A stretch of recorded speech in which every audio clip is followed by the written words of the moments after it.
개구리 모옌 지음 심규호 유소영 옮김 2부 부대 지도자 동지가 긴급 전보를 보내 지시를 내렸습니다.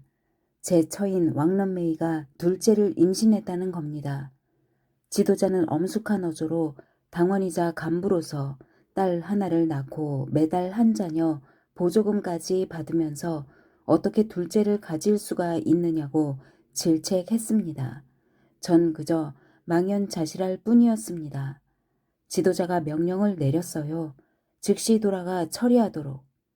갑작스러운 저의 등장에 가족들이 많이 놀라는 표정이었습니다. 2살 난 딸아이가 할머니 등 뒤에 숨어 잔뜩 겁먹은 표정으로 저를 바라보았어요. 갑자기 무슨 일이냐?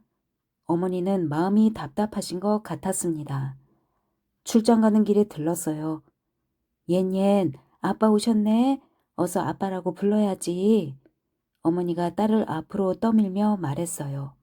아빠 안 온다고 날마다 아빠만 찾더니 정작 아빠가 오니까 무서워하긴. 제가 손을 뻗어 아이 팔을 잡아 안아주려 하자 아이가 으앙하고 눈물을 터뜨렸어요. 어머니가 길게 한숨을 내쉬었어요. 매일 그저 두렵고 무서워서 쉬쉬했는데 결국 이렇게 밝혀지고 마는구나. 대체 어떻게 된 일이에요? 제가 화를 냈습니다. 루프하고 있었던 거 아니에요?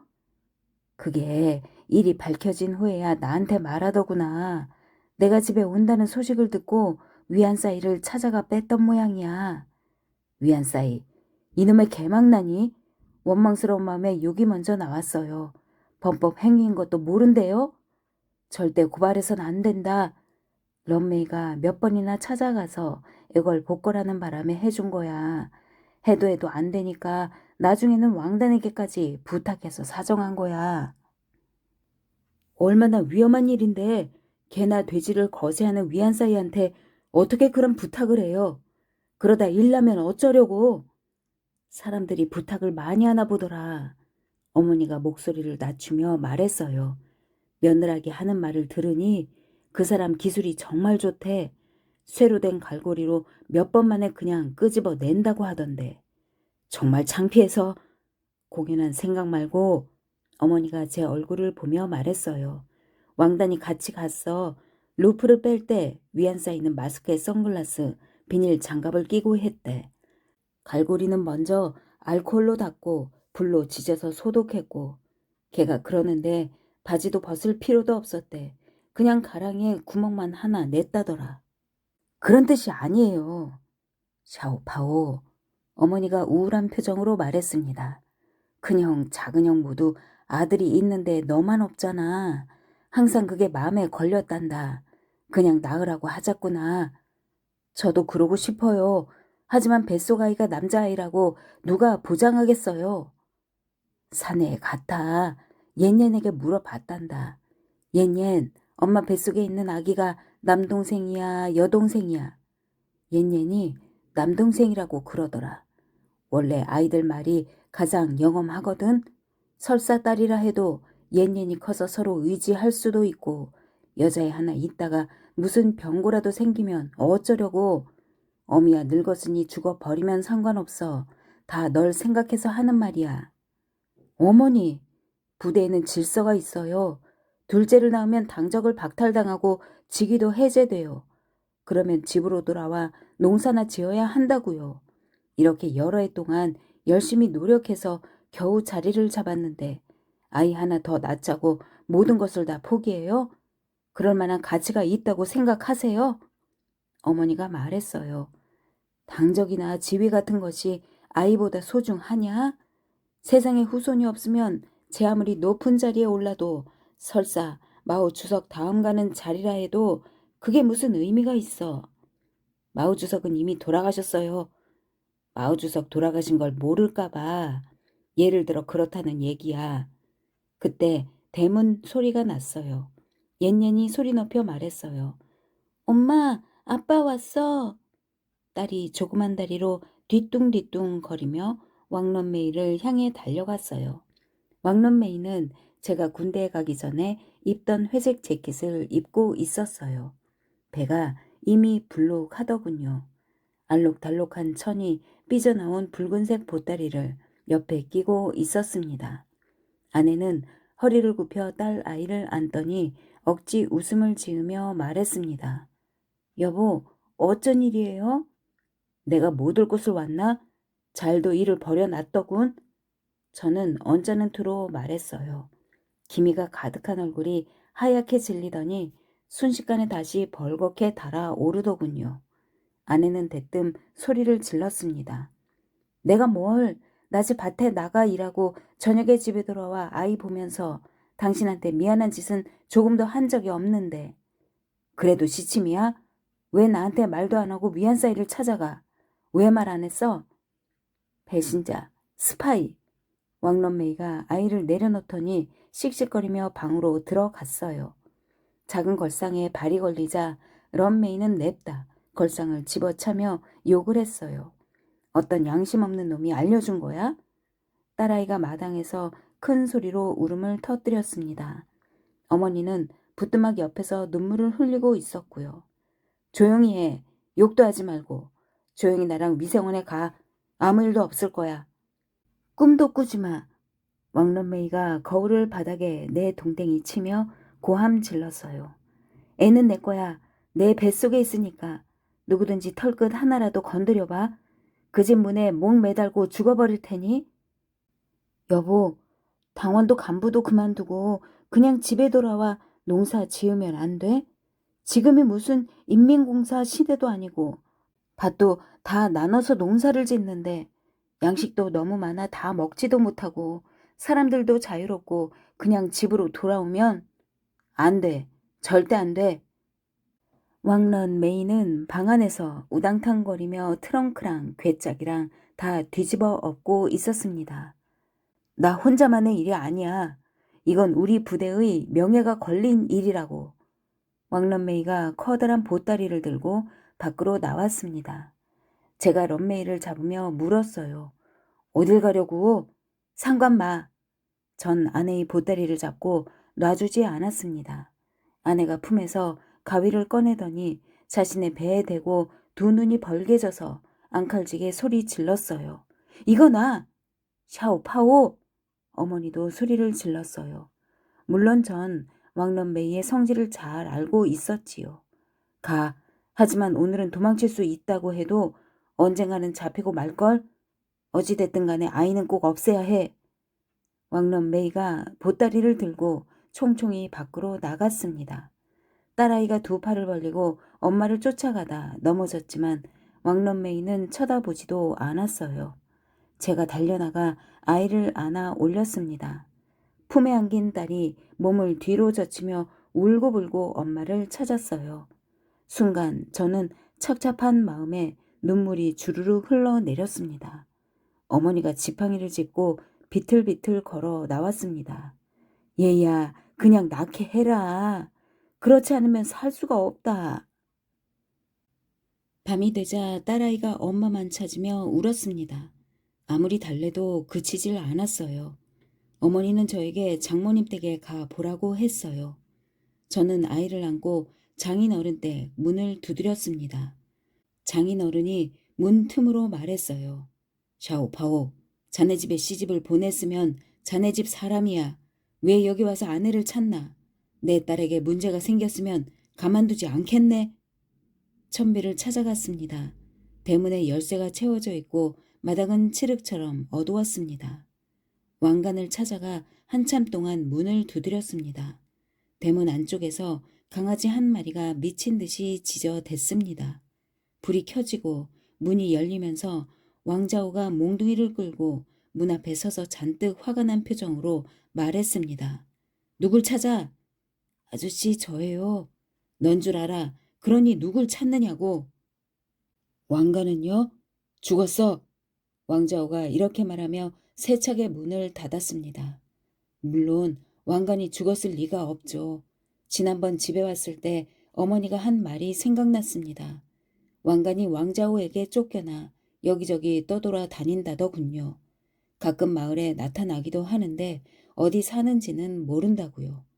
딸아이가 울다 지쳤는지 제 품에서 잠이 들었습니다. 전 아이를 안고 거리를 돌아 다녔습니다. 답답한 마음을 달랠 길이 없었습니다. 몇 년 전 마을에 전기가 들어오면서 촌위원회 뒤편에 확성기 2개가 달린 높다란 시멘트 전봇대가 섰습니다. 전봇대에 달린 가로등 아래 푸른색 천이 깔린 탁구대가 있었는데 젊은이들 몇 명이 그곳에 모여 왁자지껄 떠들썩하게 놀고 있었어요.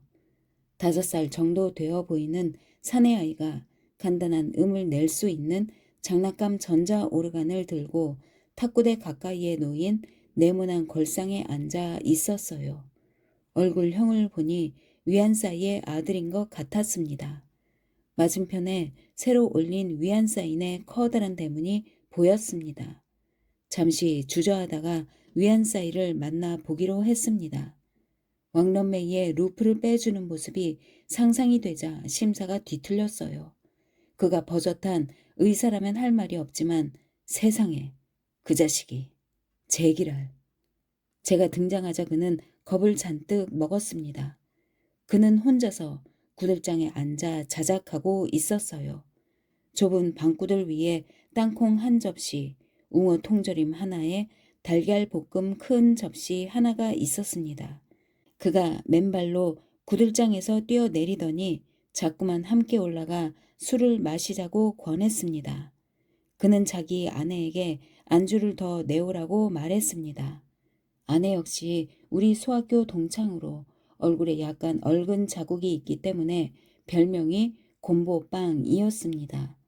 부부 둘이 오순도순 재미있나 보네. 제가 구들장 앞 걸상에 앉으며 말했어요. 곰보빵이 구들장 위에서 편하게 재우겠다며 딸을 안으려 했습니다. 저는 잠시 사양하다 딸아이를 건네 주었습니다. 곰보빵이 프라이팬을 닫고 불을 올리며 갈치 한 마리를 안주로 튀겨주겠다고 했어요. 사양했지만 벌써 기름이 지글지글 소리를 내며 근사한 냄새가 퍼지기 시작했습니다. 위안사이가 자꾸만 신을 벗고 구들장으로 올라오라고 재촉했습니다. 저는 잠시 앉았다 갈 건데 귀찮다며 신발을 벗지 않았어요. 계속 권해도 제가 거절하자 그는 하는 수 없이 구들장 가장자리에 비스듬히 걸터 앉았습니다. 그가 술을 한 잔 따라 내 앞에 놓았어요. 그래도 귀한 손님인데 이제 어디까지 올라갔어? 연대장? 아니면 대대장? 무슨 아직 중대장이야. 저는 술잔을 들어 벌컥 들이켰습니다. 이것도 오래 못해. 아마 금세 밭이나 갈러 오겠지. 그건 또 무슨 소리야. 위안사이도 한 잔을 비웠습니다. 우리 동창 가운데 가장 전도가 유망한 인물이 넌데 샤오샤춘하고 리서우는 대학은 다녔어도 모두 너만 못한 인물들이야. 샤오상춘, 그 빌어먹을 노인네가 매일같이 큰 길에서 자기 아들이 국무원에 들어갈 거라고 허풍을 떨고 다니지만 샤오샤춘은 뺨이 넓고 이마가 좁고 두 귀가 쫑긋한 게 전형적인 지방 관아에서 부리는 종놈 상이고 리서우는 용모는 수려해도 복이 없는 상이야. 넌 학다리에 원숭이팔, 봉황의 눈을 가졌어. 오른쪽 눈 아래 이 눈물점만 아니면 제왕의 상인데 레이저로 이 점만 없애면 장군이나 재상은 못 된다 해도 사단장, 여단장 하는 건 문제가 없을 거야. 그만해. 시장에서 사람들 상대하는 건 그렇다 쳐도 나한테 그런 말은 왜 해? 이건 관상학이라고. 왜 이래? 조상이 되도록 물려준 위대한 학문을. 쓸데없는 소리 그만 짓거리고 오늘 너랑 단판 지을 일이 있어 왔다. 너희 자식 때문에 내가 얼마나 힘든지 알아? 무슨 일인데? 나는 너한테 미안한 일 한 곳 없는데? 누가 너더러 왕런메이 루프를 빼달라고 그랬어? 제가 목소리를 죽여 말했습니다. 지금 어떤 상황인 줄 알아? 누가 부대에 전보를 보내는 바람에 부대에서 왕런메이에게 중절 수술을 시키고 오라고 했어. 그렇지 않으면 직위 해지하고 당적을 박탈하겠대. 왕런메이도 도망가 버렸으니 대체 난 어쩌면 좋으냔 말이야. 그게 무슨 말이야? 위안사이가 눈을 둥그렇게 뜨면서 두 팔을 벌렸습니다. 내가 언제 왕런메이 루프를 빼줬다고 그래. 난 점쟁이라고. 사주 팔자 보고 음양에 맞춰 풍수와 기룡을 점치는 게 내 장기야. 남자인 내가 여자 루프를 빼줬다고? 채, 말하는 너는 괜찮을지 몰라도 듣는 나는 심히 불쾌하구먼. 내숭 떨지 마. 신성 거사께서 능력자라는 걸 누가 모를까 봐? 풍수, 사주팔자 보는 건 내 전공이고 돼지, 개, 거새 말고도 여자 루프 제거해주는 건 내 부전공이잖아. 고발은 하지 않겠어. 그래도 넌 욕을 좀 들어야 해. 왕런메이 루프를 제거해주려면 어찌되었거나 나에게 먼저 말을 했어야 할 게 아니야. 억울해. 정말 억울해. 위안사이가 말했습니다. 왕런메이를 내 앞에 데려와 삼자 대면해보자고. 어디로 꺼졌는지 알 수가 없는데 어디 가서 찾아와? 그리고 왕런메이가 이실 짓고 하겠어? 널 배신하겠냐고. 샤오파오, 이 개자식아. 넌 그냥 평범한 인간이 아니야. 군관이라고. 내 말에 책임을 져야 해. 내가 내 마누라 루프를 빼줬다고 확신할 수 있어? 증거 있어? 이건 분명한 명예훼손이야. 어디 자꾸 그렇게 해봐. 고발해버릴 테니. 좋아. 어쨌거나 근본적인 잘못이 너한테 있는 건 아니지. 사실 도움을 받을까 해서 찾아온 거야. 상황이 이렇게 됐으니 내가 어떻게 하면 좋겠냐? 위안사이가 눈을 감고 육갑을 짚으며 중얼거리더니 갑자기 눈을 뜨고 말했습니다. 이봐, 아우 축하하네. 축하라니. 부인께서 회임하신 아기 씨는 전대의 귀인이 환생하신 거라네. 귀인의 이름을 발설할 수는 없지만 절대 내가 하는 말을 잊지 말게. 태생부터 골격이 분명하고 출중한 재주의 학업 성과 또한 엄청나리니 과거 급제는 당연지사요 귀한 관직에 오를 영광스러운 인물이라네. 그래 계속 그렇게 떠들어 봐라. 전 입으로는 이렇게 말하여도 묘하게 마음에 위안이 되었습니다. 그래, 정말 그런 아들만 태어나 준다면. 위안사이는 정확하게 내 마음을 꿰뚫고 있었어요. 그는 웃을 듯 말 듯한 표정으로 말했어요. 이봐 형씨, 이건 하늘의 뜻이야. 하늘의 뜻을 어기지 말게. 제가 고개를 저으며 말했어요. 하지만 왕런메이가 아이를 낳으면 난 끝이야. 옛말에 하늘이 무너져도 솟아날 구멍이 있다고 하지 않았나. 빨리 말해봐.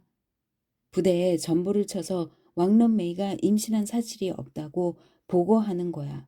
그냥 원한을 가진 인간이 모함을 했다고 말이야. 그걸 지금 묘책이라고 말해주는 거야? 종이로 불을 감쌀 수 있을 것 같아? 아이가 태어나면 호적은 어떡하고 학교는 조언이랍시고 내뱉는 그의 말에 기가 막혔습니다. 이봐, 그렇게 멀고 먼 미래까지 생각할 것 없네. 태어나는 것 자체가 승리야. 우리 지역이야 관리가 엄격하지만 다른 현들은 숨은 자식들이 많아. 어쨌거나 지금은 밭일도 개인적으로 할 수 없고 식량도 있으니 우선 기르고 보는 거지. 호적이 있든 없든 모두가 중화인민공화국 국민이 아닌가? 나라에서 이 아이들이 중국인이라는 사실까지 부정할 거라고는 생각지 않네. 하지만 발각이 되는 날엔 내 미래는 끝장이 나잖아. 그래도 달리 방법이 없지. 모든 게 다 좋을 수 있나. 제기라 이 망할 여편네. 정말이지 보자 보자 하니까 저는 술잔을 마저 비우고 구들장을 내려오면서 이를 갈았습니다. 내 평생 제일 재수없는 일은 이 여편네를 만난 거야. 이봐 그런 식으로 말하지 말게. 내가 사주를 보니 왕런메이는 남편을 도와주는 팔자야. 자네가 성공하면 그건 다 왕런메이 덕분이라고. 뭐? 남편을 도와주는 팔자? 전 쓴웃음을 지었어요. 남편을 망치는 팔자가 아니고 최악의 경우 왕런메이가 아들을 낳고 자네가 직위 해제되어 고향으로 돌아와 밭을 간다고 쳐. 그게 뭐 대수인가? 20년 후에 아들이 출세해서 고관대작이 되면 복이 절로 굴러 들어올 텐데 그럼 뭐 마찬가지 아닌가? 사전에 나에게 상의를 했다면 몰라 이런 식으로 날 속이다니 도저히 못 참겠어. 샤오파오 어찌 되었거나 왕런메이 뱃속에 든 아기는 자네 씨 아냐? 없애든 남기든 그건 자네 일이야. 그래 확실히 내 일이지. 이봐 다시 한번 말하는데 영원한 비밀은 없어. 자네도 조심해. 저는 곰보방에게서 곤히 잠든 딸 아이를 건네받아 위안사이 집을 나왔습니다. 고개를 돌려 곰보빵에게 작별을 하려고 할 때 곰보빵이 몰래 저에게 말했어요. 그냥 나으라고 하세요. 숨어서 나으면 돼요. 제가 장소를 알아봐 줄게요. 그때 지프차 한 대가 위안사이 집 앞에 멈추더니 차에서 경찰 2명이 내려 살기등등하게 대문으로 들이닥쳤습니다. 곰보빵이 경찰들을 저지해 보았지만 그들은 그녀를 제치고 잽싸게 방으로 들어갔습니다. 방 안에서 우당탕 소리와 함께 위안사이의 고함이 들렸습니다.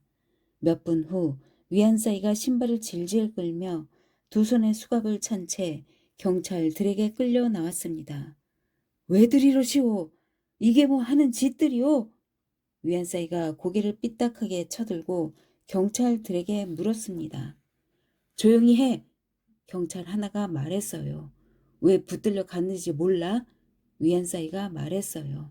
샤오파오, 날 좀 구해줘. 죄 지은 것 없단 말이야. 그때 차 안에서 뚱뚱한 여자 하나가 나왔습니다. 고모? 고모가 마스크를 벗더니 차가운 눈초리로 저를 노려보았어요. 내일 위생원으로 와. 고모, 그냥 나으라고 해요. 전 울상이 되어 말했습니다. 당적도 필요 없고 자리도 필요 없어요. 고모가 탁자를 내리치는 바람에 내 앞에 있던 물컵에 물이 튕겨져 나갔습니다. 변변치 못한 놈? 샤오파오, 이건 너 혼자만의 일이 아니야. 우리 공사는 3년 연속 단 한 건도 계획 생육을 어긴 사례가 없어.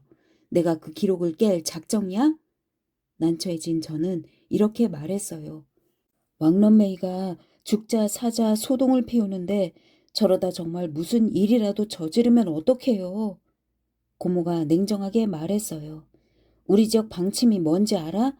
독약을 먹겠다는 사람은 약병을 빼앗지 않고 목을 매달려는 사람은 밧줄을 주게 되어 있어.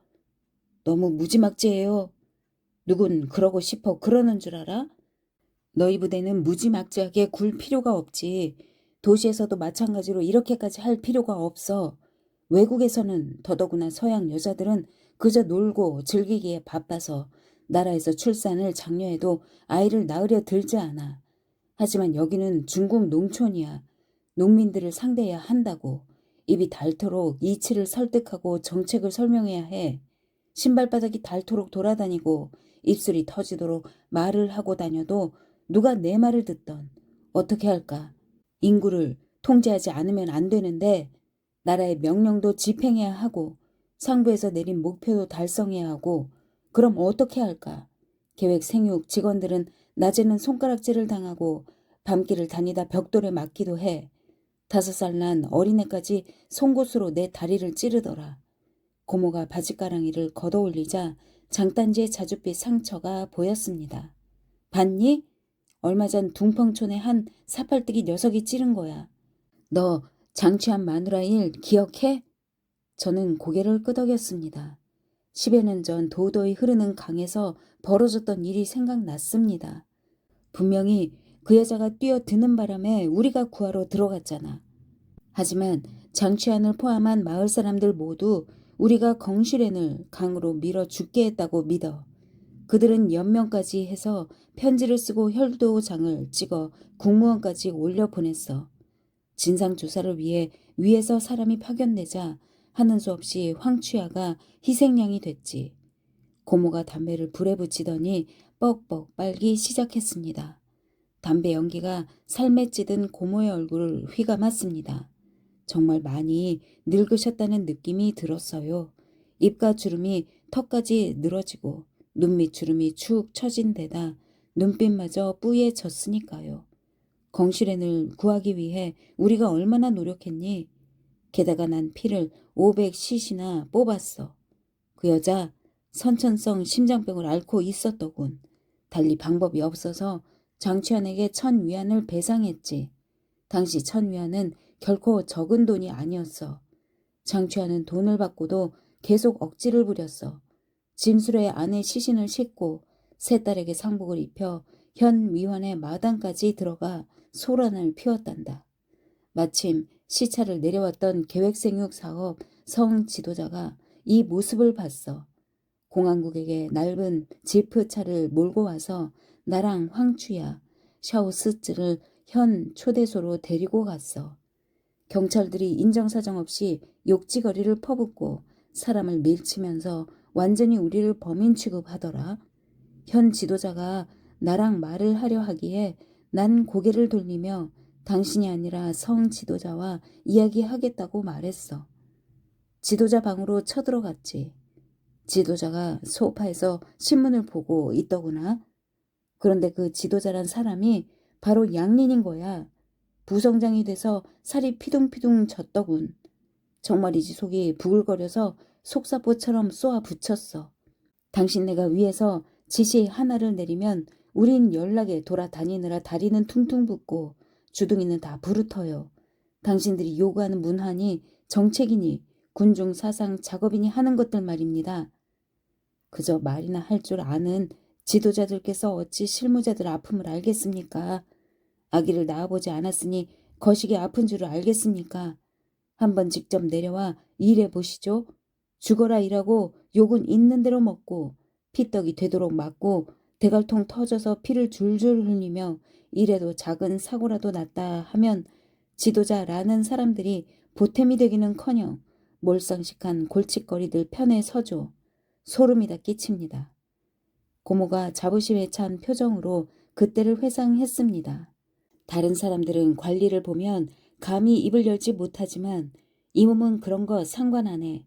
난 관리를 보면 입담이 더 좋아지더라고. 내 언변이 좋은 게 아니라 쌓인 게 너무 많아서 그래. 암튼 그렇게 말하면서 눈물을 줄줄 흘리며 머리의 상처를 그에게 보여줬지. 장취한 몽둥이질에 터졌는데 이것도 범법 행위 아닌가요?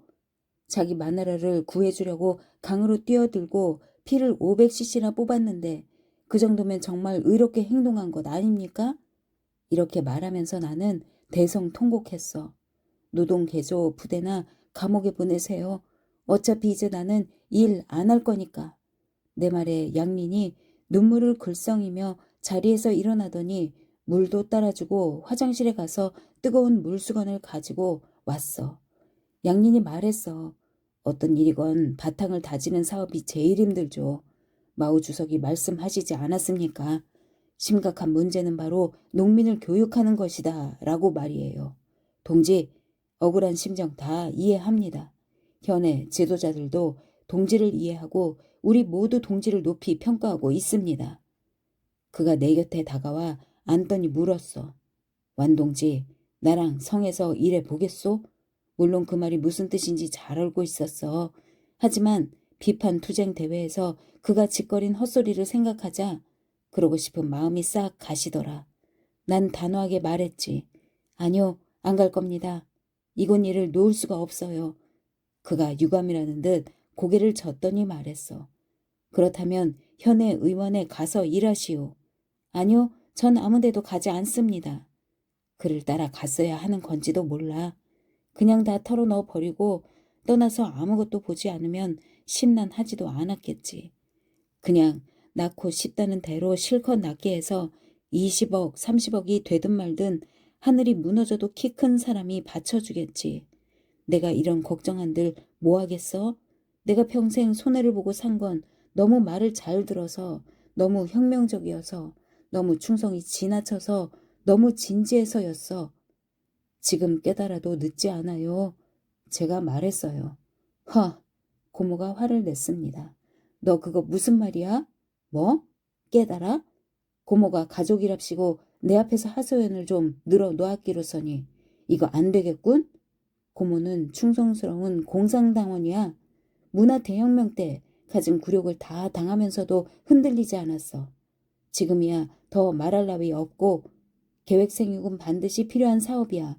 그냥 마음대로 낳게 내버려두면 1년이면 3천만, 10년이면 3억, 다시 그렇게 50년이 지나면 지구는 중국인들 때문에 찌그러져 버릴 거야. 그러니 당연히 어떤 대가를 치르더라도 출생률을 낮춰야지. 이건 바로 중국이 인류에 공헌하는 길이기도 해. 고모, 그런 근본적인 이치는 나도 알아요. 그런데 지금 당장 왕런메이가 도망을 쳤으니 도망가봤자 부처님 손바닥 아니야. 어디까지 도망갈 수 있을 것 같아? 내 장인집에 숨어 있는 거라고. 워낙 무모한 성격이라 궁지에 몰리면 정말 무슨 일을 내지 않을까. 그건 안심해라. 고모는 다 생각이 있다는 듯 말했어요. 내가 아줌마들을 수십 년 상대한 사람인데 그 사람들 성격을 가만히 들여다보면 이렇게 야단법석을 떨고 걸핏하면 중내사내 해도 막상 일은 버리지 못해. 안심해라. 걔 그렇게 쉽게 안 죽는다. 게다가 수십 년 동안 쌓아온 친분이 있지 않니? 오히려 새들새들하고 말도 잘 하지 않는 애들이 목을 매든지 우물에 뛰어들든지 독약을 마시든지 하더라. 계획생육 사업을 한 지 10년이 넘었는데 자살한 여자들은 모두 다른 이유 때문이었어. 이 점은 안심해도 된다. 그럼 어쩌실 건데요? 제가 난처한 표정으로 물었습니다. 돼지 묶듯이 런메이를 묶어서 병원으로 데려갈 수는 없잖아요. 정말 방법이 없으면 강압적으로라도 해야지. 특히나 걘 내 안사람인데 그러기에 누가 내 조카 하래든? 내가 그 애 내버려 두면 누가 내 말을 듣겠니?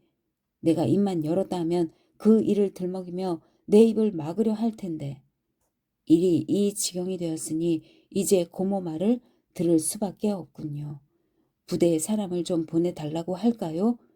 벌써 너희 부대에 전보 보냈어. 애초에 전보 보낸 것도 고모였어요? 그래.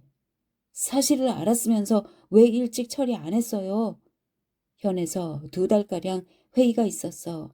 다녀온 후에 알았지. 고모가 화가 나서 말했어요.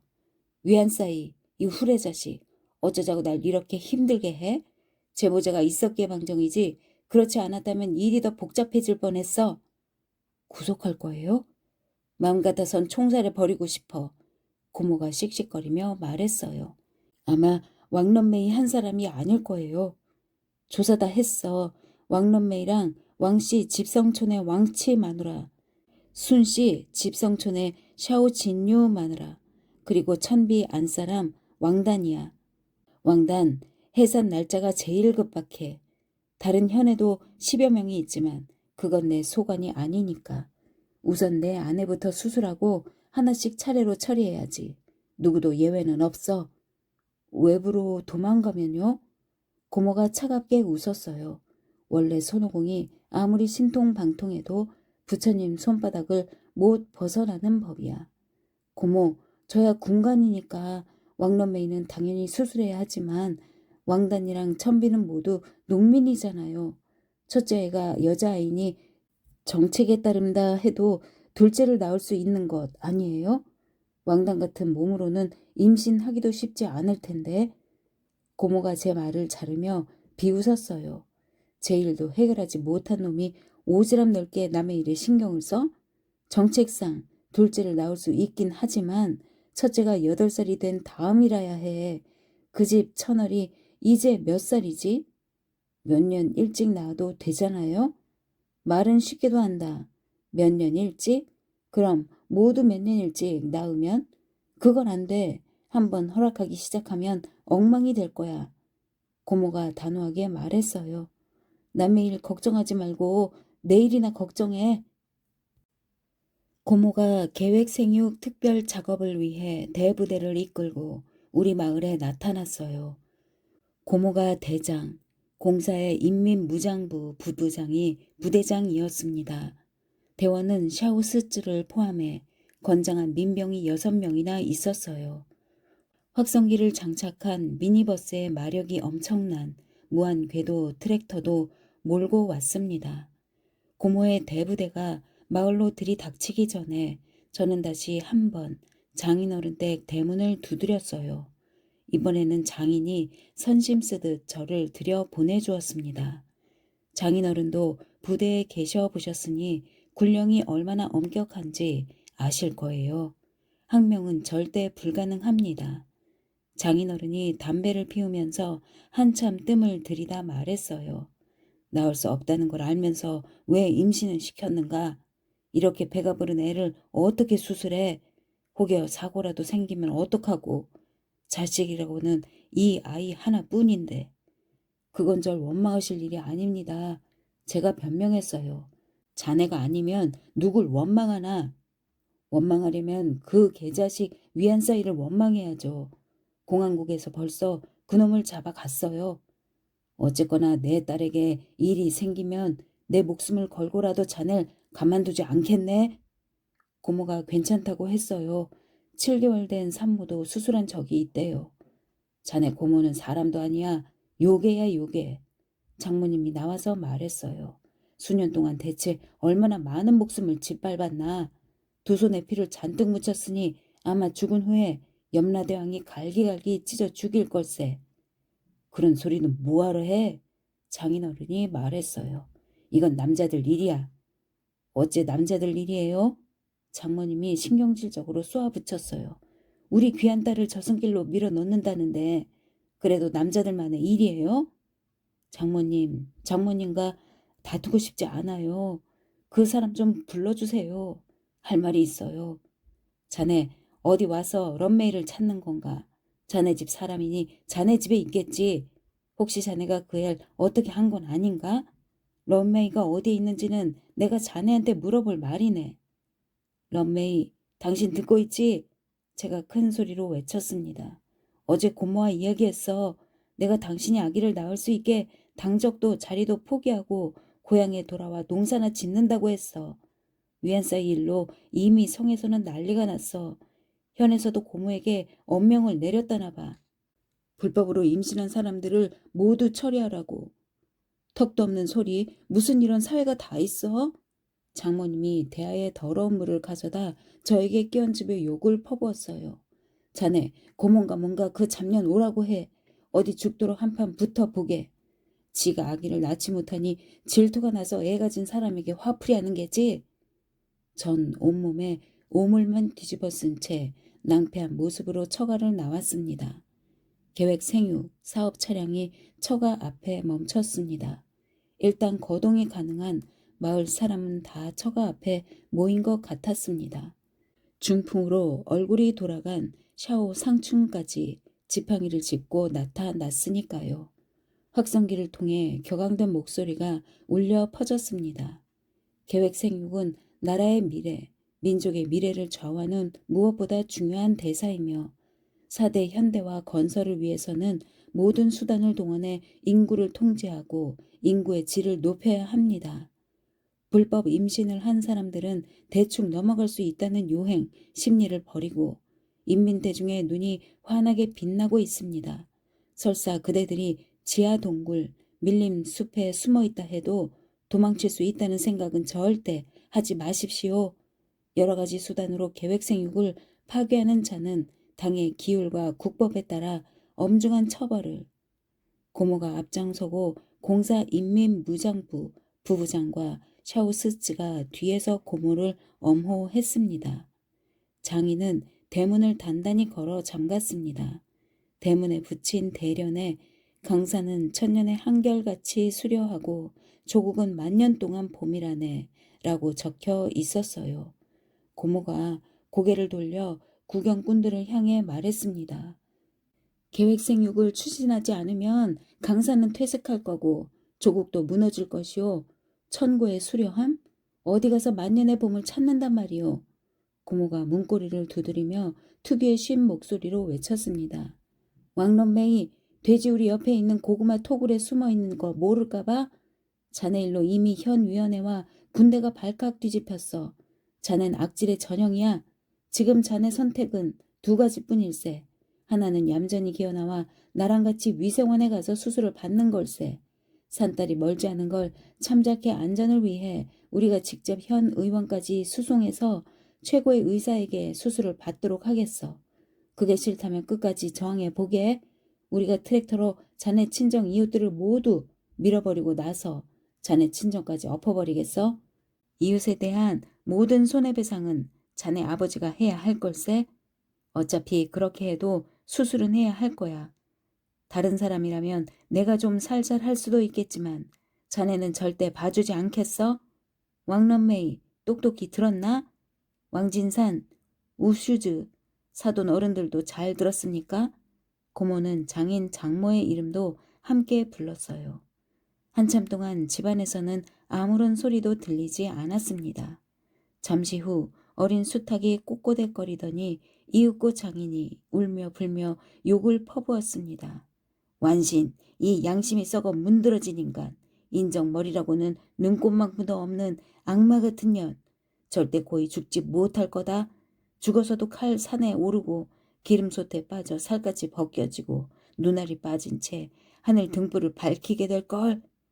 고모가 냉소를 지으며 인민무장부 부부장에게 말했어요. 시작하시오. 인민무장부 부부장이 민병을 지휘하여 길고 굵은 철사를 질질 끌고 가서는 먼저 처가 동쪽 이웃 때문에 있는 회화나무 허리에 묶었습니다. 샤오 상춘이 막대기를 짚고 사람들 틈에서 뛰어나와 우물거리며 소리 질렀습니다. 이건 우리 집 나무인데? 그가 들고 있던 막대기로 우리 고모를 때리려고 했어요. 하지만 막대를 들어 올리자마자 그는 몸의 균형을 잃고 말았습니다. 고모가 냉정하게 말했어요. 이게 당신네 나무였던가? 미안하군. 좋은 이웃을 두지 못한 걸 원망하시오. 비족대 같은 국민당 보갑대원 놈들. 국민당은 우리더러 공비라더니. 고모가 냉소를 지으며 말했어요. 우리를 비족대라고 하는 걸 보니 당신은 국민당 만도 못하군. 너희 모두 고발해 버릴 테다. 우리 아들이 공무원으로 일하면. 고발해 보시지. 더 높은 곳에 고발할수록 좋소. 샤워 상춘이 지팡이를 내던지고 두 손으로 회화나무를 껴안은 채 울먹였어요. 내 나무를 뽑지 마시오. 위안사이가 그러는데 이 나무가 우리 집 생명줄이라는데 이 나무가 무성해야 우리 집안이 번성하고. 고모가 웃었어요. 위안사이도 자기가 언제 공안국에 붙잡혀 갈지는 점치지 못했나 보죠? 날 먼저 죽여. 샤오 상춘이 울면서 소리 질렀어요. 고모가 매섭게 쏘아 붙였어요. 문화 대혁명 시절 사람들을 괴롭히던 그 대단한 기세는 어디 가셨지? 왜 아낙네들처럼 울고불고 난리신가? 다 알아.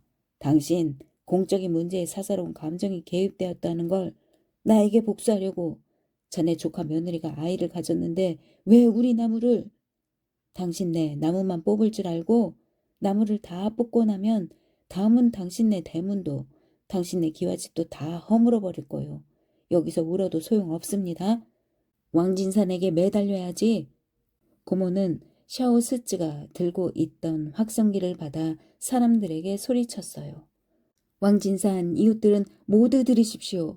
왕진산이 불법 임신한 딸을 은닉하고 정부의 완강히 저항하는 것도 모자라 계획생육 직원들에게 욕까지 퍼부었소. 이에 공사계획생육위원회의 특별 규정에 따라 먼저 두 옆집을 허물 것이오. 여러분이 입은 손실 모두 왕진산의 집에서 배상할 것입니다. 집이 허물어지는 걸 보고 싶지 않으면 왕진산을 설득해서 딸을 내놓도록 하시오. 이렇게 해서 저희 처가 이웃들 사이에 한바탕 소란이 벌어졌습니다. 고모가 인민무장부 부부장에게 말했습니다. 시작해요. 무한 궤도 트랙터가 웅 소리와 함께 앞으로 나아가기 시작했어요. 철사줄이 조금씩 당겨지면서 윙윙 소리를 냈습니다. 나뭇잎이 부들부들 떨리기 시작했어요. 놀란 샤오 상춘이 허겁지겁 저희 처가 대문으로 뛰어가더니 미친 듯이 대문을 두드렸습니다. 왕진산, 이 망할 놈의 화장아, 이웃집을 모두 망치고 고이 죽지 못할 거야. 마음이 어찌나 다급했는지 평소에 웅얼대는 말투마저 자취를 감춘 것 같았습니다. 처가는 대문이 굳게 닫힌 채 마당에서 가슴이 찢어지는 듯한 장모님의 통곡 소리가 들려왔습니다. 고모가 인민무장부 부부장을 향해 오른손을 들었어요. 한 번에 쪼개 버려요. 동력 올려. 부부장이 트랙터 기사에게 소리쳤습니다. 고막이 얼얼할 정도로 엄청난 소리였습니다. 일직선으로 당겨진 철사에서 윙윙 소리가 나면서 더 팽팽하게 줄이 당겨졌습니다. 철사가 회와 나무를 파고들자 나무 진액이 배어 나왔어요. 트랙터가 서서히 앞으로 나아가자 트랙터 위쪽 철판 연통에서 푸른색 연기가 뭉게뭉게 솟아 올랐습니다. 트랙터 기사는 운전하면서 뒤를 돌아 보았어요. 깨끗하게 세탁한 푸른 범퍼 작업복에 목에 하얀 수건을 두르고 책 모자를 쓰고 윗니로 아랫입술을 깨물고 있었습니다. 구렛나룻을 기른 모습이 매우 노련해 보이는 젊은이였어요. 거대한 나무가 기울어지면서 끼익끼익 소리를 냈습니다. 매우 고통스럽게 들렸어요. 나무 껍질 안으로 철사줄이 깊이 파고들면서 하얀 나무 속이 드러났습니다. 왕진산, 이 개자식 어서 나와! 샤오 상춘이 대문을 주먹으로 때리고 무릎으로 치고 머리로 받았습니다. 처가에서는 아무 소리도 장모님의 곡성조차도 들리지 않았어요. 회화나무가 기울고 더 깊게 기울고 무성한 수관이 퍽 소리를 내며 바닥에 쓰러졌습니다. 샤오상춘이 비틀비틀 나무 곁으로 다가갔습니다. 내 나무, 우리 집 생명수인데. 나무 뿌리가 꿈틀 일어나더니 지면이 갈라지기 시작했습니다. 샤오상춘이 허우적허우적 처가 대문 쪽으로 다가갔습니다. 왕진산, 이 개자식, 수십 년을 함께 잘 살아온 이웃한테 사돈이 될 뻔한 적도 있는데 내 놈이 우릴 이렇게 망쳐. 나무 뿌리가 땅 위로 모습을 드러냈어요. 황토빛 뿌리가 마치 커다란 구렁이처럼 밀려 올라왔습니다. 끼익 소리와 함께 나무 뿌리 일부가 잘리면서 점점 더 긴 뿌리가 끌려 올라왔습니다. 마치 여러 마리의 구렁이가 딸려오는 듯했습니다. 수관이 마치 거대한 빗자루처럼 바닥에 쿵 하고 떨어진 후 안으로 밀려들면서 가늘고 작은 가지들이 툭툭 잘리고 먼지가 일기 시작했습니다. 사람들이 콧구멍을 벌렁거리며 신선한 흙냄새, 나무 진액 냄새를 맡았습니다. 왕진산, 개자식아, 내 문에 머리를 박고 죽어버릴 테다. 샤오상춘이 처가 대문에 머리를 박았어요. 아무 소리도 나지 않았습니다. 아니, 소리가 나지 않은 것이 아니라 커다란 트랙터 소리에 묻혀 버렸습니다. 우람한 회화나무가 샤오상춘 집 대문에서 수십 미터 떨어진 곳까지 끌려가면서 바닥에는 큼지막한 구덩이만 남았습니다. 구덩이 안에 잘린 나무 뿌리가 가득했어요. 10여 명의 아이들이 그곳에서 매미 유충을 찾았습니다. 고모가 전동식 확성기로 방송을 내보냈어요. 다음은 샤오 상춘 대문이요. 몇몇 사람이 샤오 상춘을 한쪽으로 들어 옮긴 다음 그의 인중을 누르고 가슴을 쓸어주었어요. 왕진산 양 옆에 사는 이웃들은 주목해 주십시오. 고모가 차분하게 말했습니다. 집에 돌아가 감 나가는 것들을 정리하십시오. 상춘 다음이 당신들 차례입니다. 참으로 얼토당토 않은 일 같지만 위대한 이치 앞에서 이런 작은 희생은 어쩔 수 없습니다. 위대한 이치란 무엇이냐? 계획 생유, 인구 통제가 바로 위대한 이치입니다. 악당 역할을 하는 건 두렵지 않습니다. 언제나 악당 역을 하는 사람이 있어야지요. 죽어 지옥에나 가라고 절 욕하는 거 다 알고 있습니다. 공산당은 이런 걸 믿지 않습니다. 철저한 유물론자들은 두려움이 없습니다. 설사 정말 지옥이 있다 해도 난 두렵지 않습니다. 내가 지옥에 가지 않으면 누가 가겠습니까? 철사줄을 풀어 샤오상춘 대문에 걸어요. 처가 옆집에 사는 이웃들이 우르르 처가 대문으로 몰려들어 주먹으로 치고 발로 차고 깨진 벽돌이며 기와를 마당으로 던졌습니다. 누군가 옥수수 줄기 묶음을 질질 끌고 와 처가 처마 밑에 세워두고 고함을 치기 시작했습니다. 왕진산, 당장 안 나오면 불을 질러 버리겠어? 마침내 대문이 열렸습니다. 하지만 대문을 연 건 우리 장인어른도 장모님도 아닌 제 아내였습니다. 헝클어진 머리카락에 온몸이 흙투성이가 되어 왼발에만 신발을 신은 모습이 막 지하 토굴에서 기어 올라온 것이 분명했습니다. 고모님, 제가 지금 가서 수술하면 안 돼요? 아내가 고모 앞으로 다가가 말했습니다. 우리 조카 며느리가 대의를 귀히 여길 줄 아는 사람이라는 걸 내 알고 있지. 고모가 웃으며 말했어요. 아내가 말했어요. 고모님 정말 대단해요. 고모님이 남자였다면 천군 만마를 지휘했을 거예요. 자네도 마찬가지야. 고모가 말했어요. 그때 샤오네 집하고 과감하게 파혼할 때 자네가 여장부라는 걸 내 한눈에 알아봤지. 런메이, 당신 많이 섭섭했지? 제가 말했어요. 여보, 손 좀 내밀어 봐. 무슨 속셈인지 잘 알 수 없었지만 저는 런메이에게 손을 내밀었습니다. 런메이가 제 손을 잡더니 손목을 야무지게 물어뜯었어요. 전 손을 잡아 뺄 수가 없었습니다. 손목에 이자국이 두 줄로 깊게 파이고 피가 났어요.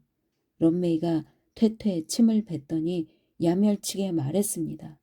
당신도 피를 흘려야지. 나도 당신 때문에 피를 흘릴 건데. 전 나머지 팔 한 짝도 아내에게 내주었어요. 런메이가 제 손을 밀쳤습니다. 그만! 개비린내나! 정신을 차린 샤오 상추는 마치 여자들처럼 땅을 치며 통곡했습니다.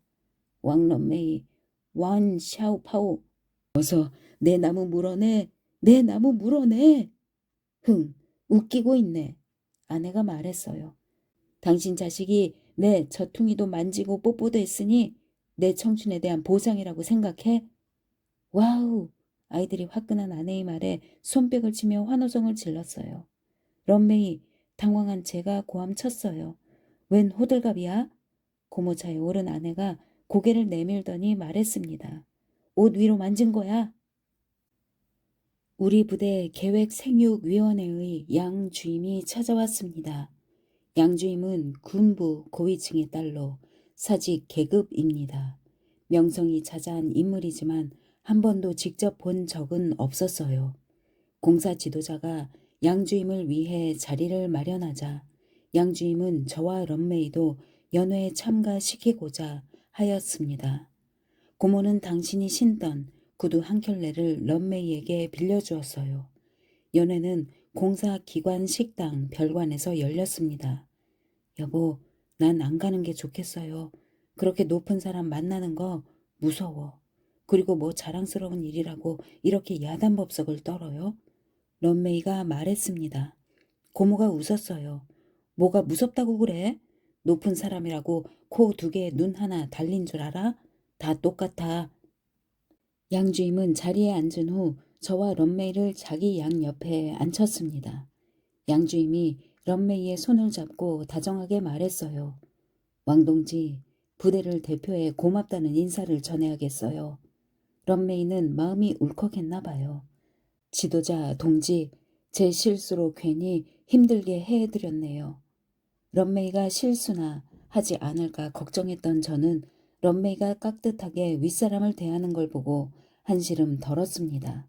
우리 조카 며느리가 실수로 임신해서 그렇지 워낙 깨달음이 남다른 애라 자진해서 수술해 달라고 절 찾아왔더라고요. 한데 몸이 안 좋아서 지금까지 수술을 미뤘습니다. 완동지, 좀 혼나야겠어요. 양주임이 말했습니다. 남자 동지들이 그렇게 안일한 생각으로 대충대충 생활해서 되겠어요? 전 연거푸 머리를 조아렸습니다. 공사 서기가 술잔을 들고 일어섰습니다.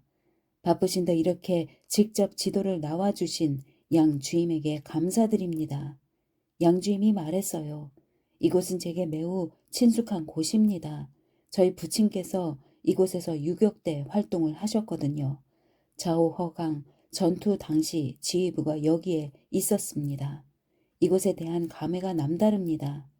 그러세요? 정말 반갑습니다. 공사 서기가 말했어요.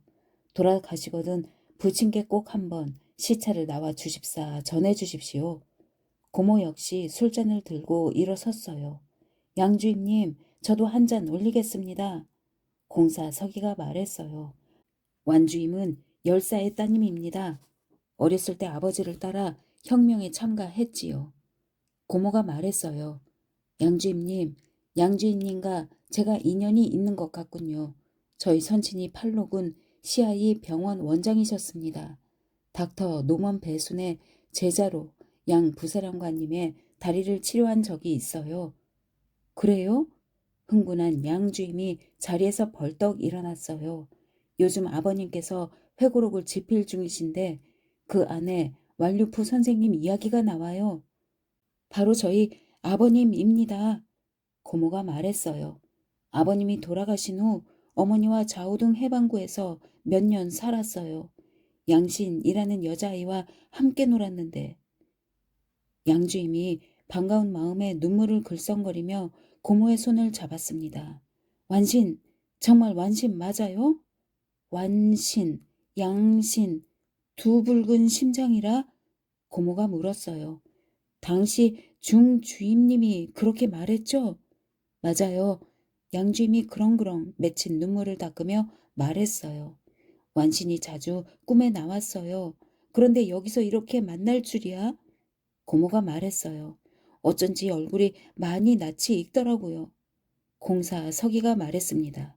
자, 오랫동안 헤어졌던 우리 두 주임님의 만남을 위해 건배하지요. 고모의 눈짓에 저는 런메이를 데리고 양주임 앞으로 갔습니다. 양주임님, 이런 일로 오시게 해서 정말 죄송합니다. 양주임님, 죄송합니다. 런메이도 허리를 굽혀 인사했어요. 남편을 탓할 일이 아니에요. 모두 제 잘못입니다. 제가 사전에 콘돔에 바늘로 구멍을 내서 이 일을 속이는 바람에 양주임이 잠시 얼떨떨한 표정을 짓더니 웃음을 터뜨렸어요. 전 잔뜩 얼굴을 찌푸리며 런메이를 꼬집었습니다. 무슨 헛소리야. 양주임이 런메이의 손을 잡더니 위아래로 찬찬히 살펴보며 말했어요. 왕동지, 난 이렇게 시원시원한 성격이 좋아요. 고모랑 좀 닮았네요. 제가요? 런메이가 말했어요. 고모는 공산당에 충실한 주구예요. 당이 가리키는 쪽으로 달려가 물어뜯고 또 헛소리. 내가 뭘 어쨌다고 그래요?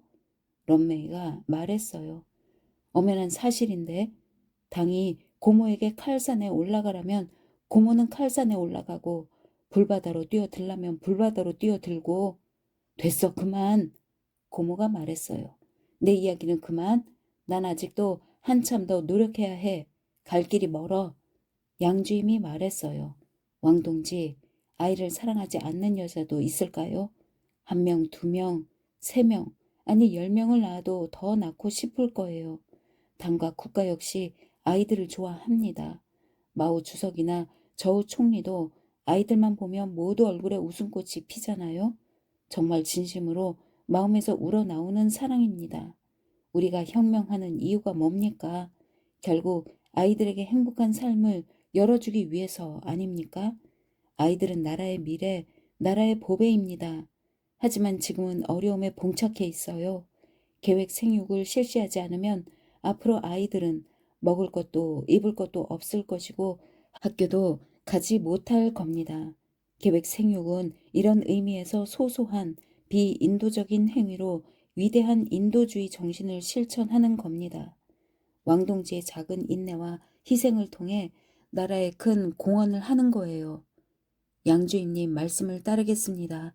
오늘 저녁에 수술할게요. 런메이가 고개를 돌려 고모에게 말했어요. 고모, 수술하는 김에 아예 자궁도 드러내주세요. 놀란 양주임이 잠시 멍한 표정을 짓더니 다시 웃기 시작했습니다. 사람들도 따라 웃었어요. 양주임이 절 가리키며 말했어요. 샤오파오, 아내가 정말 귀엽군요. 정말 재미있는 동지예요. 하지만 자궁을 드러내면 안 되죠. 잘 보호해야지. 안 그렇습니까, 완주임? 우리 조카 며느리가 인물이에요. 고모가 말했어요. 수술하고 몸 회복하고 나면 계획 생육부서에 발령을 낼까 합니다. 우석이님, 어떠세요? 문제 없습니다. 공사 서기가 말했어요. 계획 생육 부서에는 가장 우수한 인재를 보낼 거니까요. 왕런메이 동지는 솔선수범했으니 더욱 긍정적인 사업 효과를 거둘 수 있을 겁니다. 완 샤오파오? 양주임이 물었어요. 지금 직책이 어떻게 되죠? 중대장급으로 문화체육 간사를 맡고 있습니다. 그 자리에 얼마나 있었죠? 3년 반요. 그럼 곧 부대 대장으로 진급이 가능하겠네요. 진급하고 나면 왕 동지도 군대를 따라 베이징으로 올 수 있겠고요. 우리 딸도 함께 갈 수 있나요? 런메이가 조심스럽게 물었어요. 물론이죠. 양주임이 말했습니다. 하지만 군대 소속으로 베이징에 입성하는 건 어려운 일이라 조건이 충족될 때까지 기다려야 한다고. 돌아가서 열심히 일하고 있어요. 양주임이 말했어요. 내가 알아서 준비할 테니까요. 정말 잘됐다. 런메이가 덩실덩실 어깨춤을 추었습니다. 우리 딸도 베이징에 가서 학교에 다닐 수 있겠네. 우리 딸도 베이징 사람 되는 거예요. 양주임이 런메이를 훑어보더니 고모에게 말했어요. 위험에 대비해 수술 준비를 철저히 하세요. 안심하세요. 고모가 말했어요. 수술실로 들어가기 전 런메이가 갑자기 제 손을 잡더니 손목에 난 이자국을 보며 미안한 듯 말했어요. 여보, 당신을 무는 게 아닌데. 괜찮아. 아직도 아파? 아프긴 모기에 물린 거나 비슷해. 그럼 또 한 번 물게 해줄래? 됐네요. 어제 하는 짓이 그렇게 애들하고 똑같아? 여보, 옌예는? 런메이가 제 손을 꼭 잡고 말했어요. 집에서 할아버지, 할머니가 보고 계셔. 먹을 거 두고 왔어? 응, 분유 2봉지, 커스터드 쿠키 2근, 육송 1상자, 연근, 가루 1상자. 이렇게 사두고 왔어. 걱정하지 마. 옌예는 당신을 닮았네. 외꺼풀이잖아.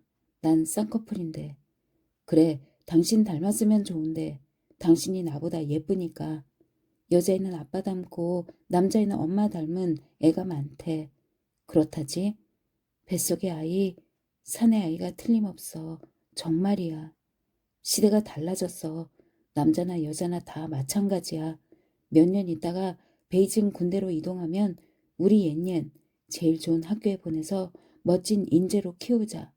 잘 키운 딸 하나, 게으른 열아들 안 부럽게 말이야. 전 일부러 아무렇지도 않은 척 말했어요.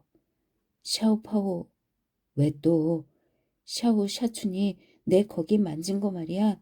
진짜 옷 위로 만진 거야. 당신 자꾸 왜 그래? 나는 벌써 다 잊어버렸는데. 제가 웃으며 말했어요. 두꺼운 속옷 입고 그 안에 다시 스웨터 입고 그 안에 셔츠 속에 브레이저, 그렇지? 아니, 그날 브레이저 빨아서 안 했어. 셔츠 속에 그냥 네임만 입었어. 됐어. 바보 같은 이야기 그만하고 뽀뽀도 갑자기 덤벼드는 바람에 어쩔 수 없이 했던 거고. 됐어. 뽀뽀한 게 어때서. 연애하는 사람들이 다 그렇지. 뽀뽀할 때 그냥 가만히 있지 않았어. 아랫배를 발로 걷어차버렸지. 샤춘이 배를 움켜쥐고 쪼그려 앉았어.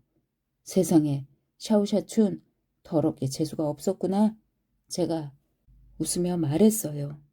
내가 키스할 땐 왜 발로 안 찼어? 샤오샤춘 입에서는 구린내가 났는데 당신 입에서는 달콤한 냄새가 났거든? 그럼 당신은 태어나면서부터 내 아내였다는 거네? 여보, 정말 고마워. 왜? 나도 몰라. 사랑 이야기는 그만하시고 할 말 있으면 이따가 하시게.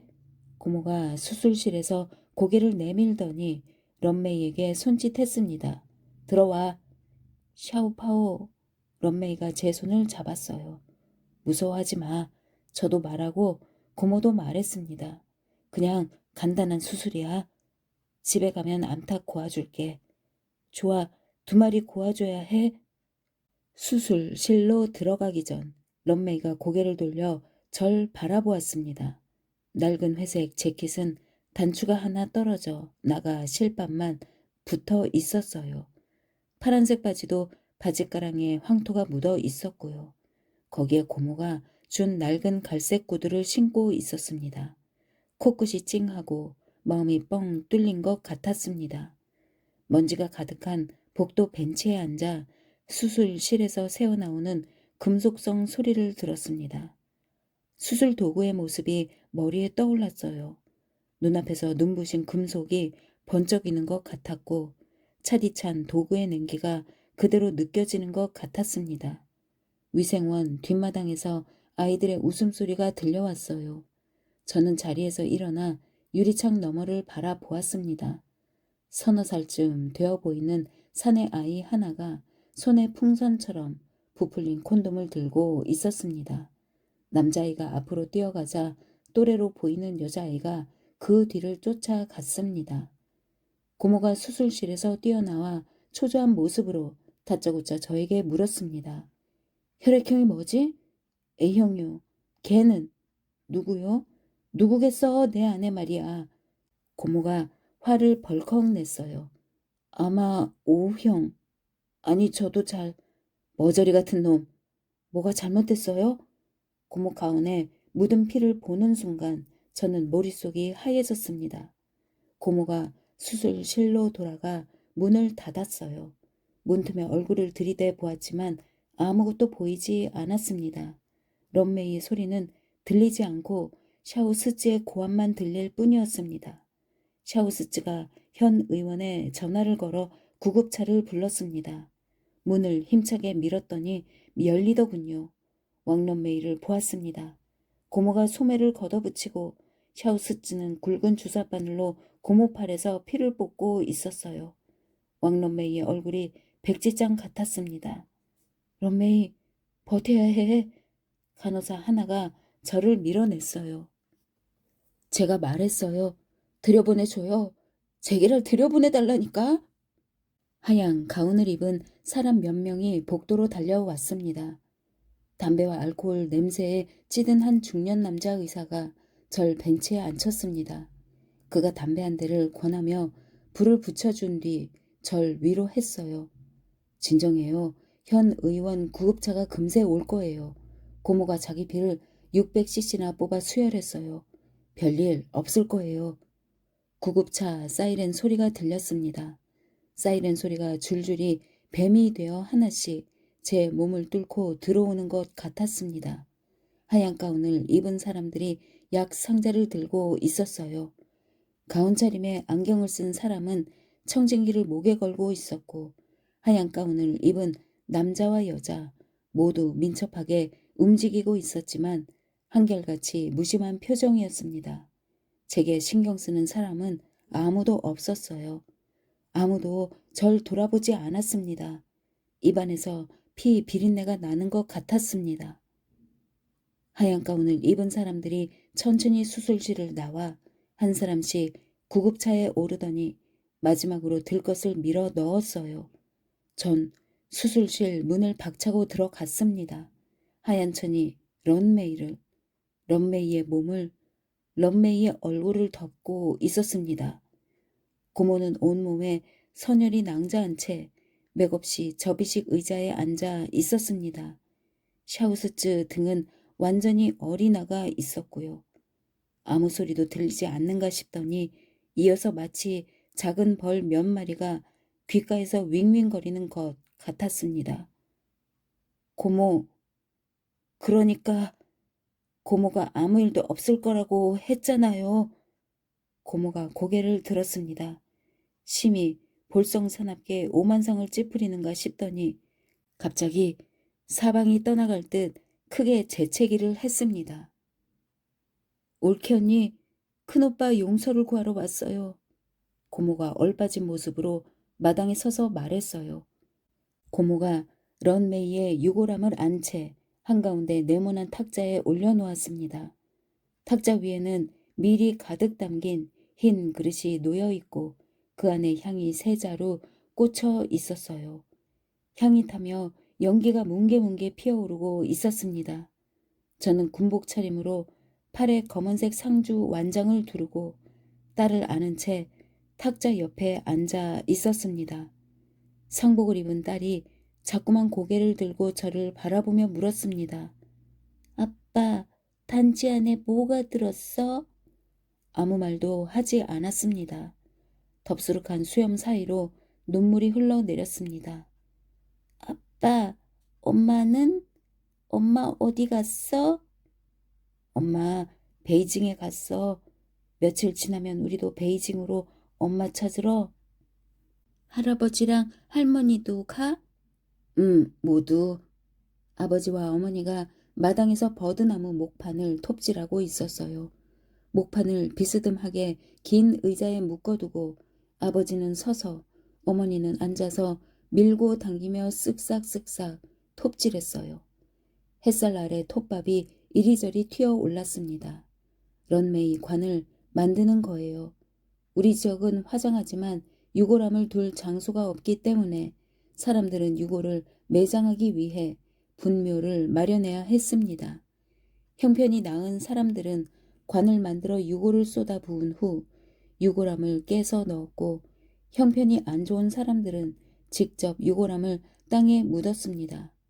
고모가 고개를 숙이고 서 있었습니다. 비통에 잠긴 아버지와 어머니의 얼굴도, 기계적으로 반복되는 두 분의 동작도 눈에 들어왔습니다. 고모와 함께 온 공사석이, 샤우스츠, 공사 간부 세 사람도 보였습니다. 그들은 알록달록한 점심 찬합을 우물 옆에 두었습니다. 찬합 옆에 놓인 축축한 부들 꾸러미에서 짠 냄새가 풍겼습니다. 생선 자반일 겁니다. 어쩌다 이런 일이. 공사 서기가 말했습니다. 현 의원에서 조사하러 전문가들이 왔었네. 완주임 일행의 수술 절차는 아무런 실수도 없이 완벽했고 응급조치도 적절했다는군. 완 선생은 자기 피를 600cc나 뽑아 수혈했고 말이야. 정말 유감으로 생각하네. 정말 비통한 마음. 눈은 뒀다 뭐해? 갑자기 아버지가 어머니에게 버럭 화를 내며 호통 쳤습니다. 여기 검은색 줄 안 보여? 이렇게 빗나갔는데 안 보여? 대체 당신 할 줄 아는 게 뭐야? 어머니가 몸을 일으키더니 대성통곡하며 방으로 들어갔습니다. 아버지가 톱을 내 동댕이 치고 구부정한 허리로 물독으로 다가가 바가지로 물을 뜬 후 고개를 쳐들고 물을 들이부었습니다. 차가운 물줄기가 아버지의 턱과 목을 타고 가슴팍으로 흘러들어 황금색 톱밥을 적셨습니다. 물을 다 마신 다음 아버지는 혼자서 톱을 들고 힘껏 톱질을 시작했습니다. 공사 서기와 간부 몇 사람이 안채로 들어가 런메이 유골함을 향해 3번 깊이 머리를 조아렸습니다. 간부 하나가 소가죽으로 된 봉투를 부뚜막에 올려 놓았어요. 서기가 말했습니다. 동지, 이번 불행한 사건으로 동지가 입은 막대한 피해를 결코 돈 몇 푼으로 보상할 수 없다는 걸 알고 있소. 우리의 조그만 성이요. 5천 위안이니 받아주시오. 비서처럼 보이는 사람이 말했습니다. 나라에서 3천 위안을 냈고 나머지는 우석이님과 몇몇 공사 지도자분들이 출연했습니다. 도로 가져가세요. 가져가십시오. 우린 그 돈 필요 없습니다. 제가 말했어요. 마음이 어떨지 잘 알고 있어. 서기가 침통한 표정으로 말했어요. 죽은 사람은 다시 살아날 수 없는 일이고 살아있는 사람은 계속 혁명을 해야 합니다. 양주임이 베이징에서 전화했습니다. 왕런 메이에 대한 애도의 뜻을 전하고 유가족에게도 위로를 전하고 싶다고 했소. 그리고 동지의 휴가를 보름 더 연장하겠다고 전해달랬소. 장례나 집안일 모두 마무리 잘하고 돌아오시오. 고맙습니다. 이제 가보십시오. 서기 일행은 유골함을 향해 다시 한번 예를 갖춘 후 허리를 굽히고 방문을 나섰습니다. 사람들의 다리며 뚱뚱하거나 훌쭉한 엉덩이를 바라보고 있으려니 다시 눈물이 흘러내렸습니다. 골목 너머에서 여자의 통곡 소리가 울려 퍼지더니 욕을 퍼붓는 남자의 목소리가 들려왔습니다. 장인어른, 장모님 소리였어요. 장인은 갈퀴를 들고 노발대발 소리를 질렀습니다. 이 개새끼들아, 내 딸 내놔! 작은 발을 동동거리고 두 팔을 휘두르며 고모에게 달려들던 장모님은 제풀에 넘어지고 말았습니다. 장모님은 바닥에 주저앉아 땅을 치며 통곡했습니다. 우리 불쌍한 롬메이, 어찌 이렇게 가버린단 말이냐. 우리만 이렇게 내버려 두고 우리들 어찌 살라고. 공사 서기가 앞으로 나와 말했습니다. 아저씨, 아주머니, 그렇지 않아도 찾아뵈려던 참인데 이처럼 불행한 일이 벌어지다니 정말 마음이 괴롭습니다. 빌어먹을 놈, 어서 나오지 못해! 전 딸을 안고 장인어른 앞으로 나섰어요. 딸아이가 제 뺨에 얼굴을 파묻은 채 제 목을 꼭 껴안았습니다. 전 장인 앞에 서서 말했어요. 아버님, 절 때리세요. 장인어른은 나무 막대를 높이 들어 올렸지만 차마 내리치지 못했어요. 장인의 하얀 수염에 방울방울 맺힌 눈물을 바라보며 저는 다리에 힘이 풀려 바닥에 무릎을 꿇고 앉았습니다. 멀쩡한 사람을. 장인이 막대를 내팽개치더니 꺽꺽 울며 바닥에 주저 앉았습니다. 생목숨을 이렇게 끊어놓고 천벌을 받을 놈들, 하늘이 무섭지 않으냐. 고모가 앞으로 나와 장인 장모 사이에 서더니 고개를 숙였습니다. 사돈어른, 조카는 아무 죄가 없어요. 제 잘못입니다. 고모가 다시 고개를 들고 말을 이었어요. 제가 책임을 다하지 못했어요. 제때 가임 여성에 대한 교육을 시키지 못한 게 큰 실책입니다. 썩을 놈의 위안사이가 그런 수술을 하는 줄 몰랐던 것도 제 잘못이고 런메이를 현 의원으로 보내 수술 받도록 조치하지 못한 것도 제 잘못입니다. 이제 고모가 공사 서기를 바라보았어요. 위의 처분을 기다리고 있는 중입니다. 결론은 이미 나오지 않았습니까? 서기가 말했어요. 아저씨, 아주머니, 두 분에 대한 보상 문제는 돌아가서 의논할 겁니다. 하지만 완 선생은 잘못이 없어요. 순전히 우발적인 사고입니다. 따님이 특수 체질이었어요. 현 의원에서 수술했다고 해도 결과는 마찬가지였을 것입니다. 그리고 서기가 마당에 모여든 사람들과 골목에 몰려든 구경꾼들을 돌아보며 소리 높여 외쳤습니다. 계획생육은 나라의 가장 근본이 되는 정책입니다. 우연한 사건 하나 때문에 정책이 바뀔 수는 없습니다. 불법 임신을 한 사람들은 자진해서 수술해야 합니다. 불법으로 임신한 사람들, 계획생육을 망친 사람들 모두 엄격한 법의 심판을 받게 될 겁니다. 가만두지 않겠어. 갑자기 장모님이 괴성을 지르더니 품에서 가위를 꺼내 고모의 널쩍다리를 찔렀어요. 고모가 손을 뻗어 상처를 틀어 막았어요. 고모의 손가락 새로 피가 주르르 흘러내렸습니다. 공사 간부 몇 사람이 달려와 장모를 제압하고 가위를 빼앗았어요. 샤우스츠가 고모 곁에 꿇어앉아 약상자를 열고 붕대를 꺼내 상처를 단단히 싸맸습니다. 공사 서기가 말했어요. 빨리 전화해서 구급차 불러. 그럴 필요 없어요. 사돈어른, 런메이를 위해 피를 600cc나 뽑았는데 이렇게 가위에 찔렸으니 이제 피로 진 빚을 피로 갚은 셈이네요. 고모가 말했습니다. 고모가 움직이자 붕대에 다시 피가 배어 나왔어요. 공사 서기가 화가 나서 소리를 질렀습니다. 나이 드신 분이 해도 너무하시는군요. 완 선생에게 문제가 생기면 법적 책임을 지셔야 합니다. 장모님은 고모 다리가 피범벅이 되자 조금 겁이 났는지 다시 땅을 치며 통곡하기 시작했어요. 무서워할 것 없어요, 사돈어른. 제가 파상풍에 걸려 죽는다고 해도 책임지실 필요 없습니다. 이렇게 해서 제 마음의 짐을 내려놓고 신념을 다지는 기회가 되었다고 생각하니 오히려 감사를 드려야겠네요. 고모가 구경꾼들을 바라보며 말했어요. 알아서 위생원으로 날 찾아오라고 천비하고 왕단에게 전하세요. 안 그러면 죽은 사람 무덤에 들어가서라도 끄집어낼 테니. 고모가 피범벅이 된 손을 휘둘렀어요.